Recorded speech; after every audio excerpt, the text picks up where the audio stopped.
Bon alors une devinette pour vous cette semaine, une devinette ou un sondage, est-ce que vous pratiquez chez vous le double Irish ou le sandwich néerlandais?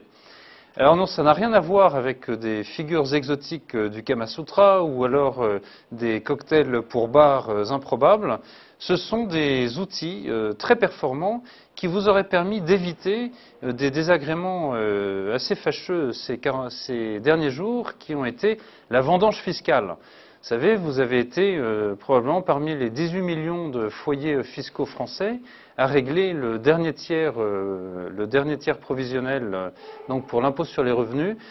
Cette vendange qui, elle, n'est pas en retard cette année, cette vendange fiscale va être un record absolu, 73 milliards d'euros d'argent récupéré auprès des ménages français. C'est une hausse de 25%, c'est considérable.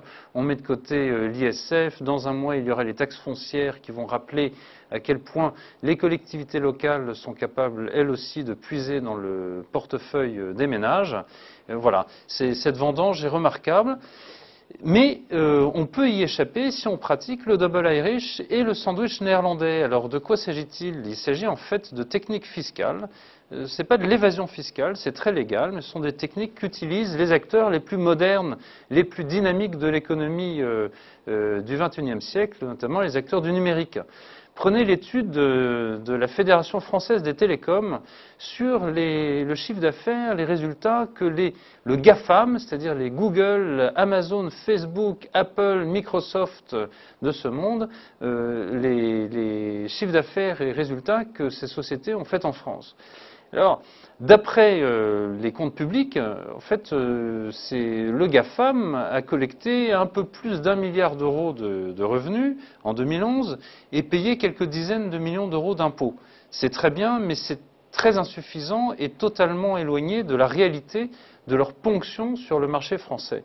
Cette ponction, en 2011, elle a été d'environ 8 milliards d'euros en termes de chiffre d'affaires, et les impôts sur les sociétés que le GAFAM aurait dû payer se chiffrent à plus de 800 millions d'euros, et on met aussi de côté la TVA, qui aurait dû être réglée à hauteur de plusieurs centaines de millions d'euros. Comment est-ce que ces sociétés évitent, en fait, de payer l'impôt, contrairement aux ménages français, contrairement aux consommateurs français, contrairement aussi aux artisans, aux commerçants, aux PME françaises? Notamment, la TVA va être relevée de 7 à 10% sur les artisans. Elle va passer à 20% pour les consommateurs, pour la TVA. Comment est-ce qu'on l'évite? Eh bien, en fait, en passant par les paradis fiscaux de l'Union européenne, de façon tout à fait légale. Ces paradis fiscaux, ils existent à peu près partout, mais en particulier en Irlande et aux Pays-Bas. Ils permettent, par des montages astucieux, en fait, d'éviter de payer la TVA, d'éviter de payer l'impôt ou de finir, en fait, par payer des sommes ridicules. Alors, il y a beaucoup d'entreprises qui le font, hein, pas uniquement le GAFAM, on ne donnera pas de nom, mais il y a parmi les entreprises ayant notamment l'État français à leur capital qui s'installent à Amsterdam pour payer moins d'impôts. Comment est-ce que cette situation est tenable à terme? C'est-à-dire, est-ce qu'on peut continuer d'avoir un enfer fiscal de plus en plus poussé pour les ménages et les entreprises qui restent en France, qui font vivre le tissu économique et la société française, et en revanche affranchir légalement de tout impôt, société, TVA, les entreprises et les acteurs les plus mobiles de l'économie, et à commencer par les algorithmes?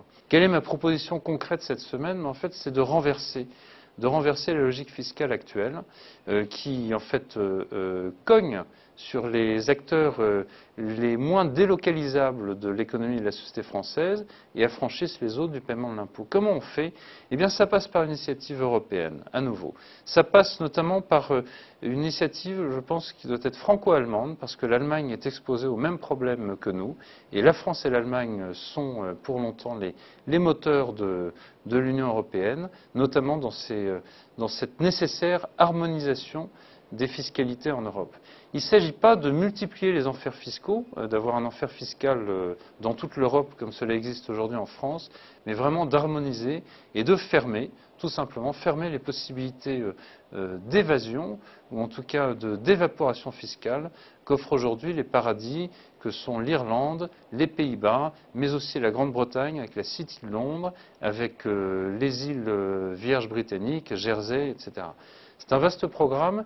Il ne peut passer que par les institutions européennes et par l'initiative franco-allemande.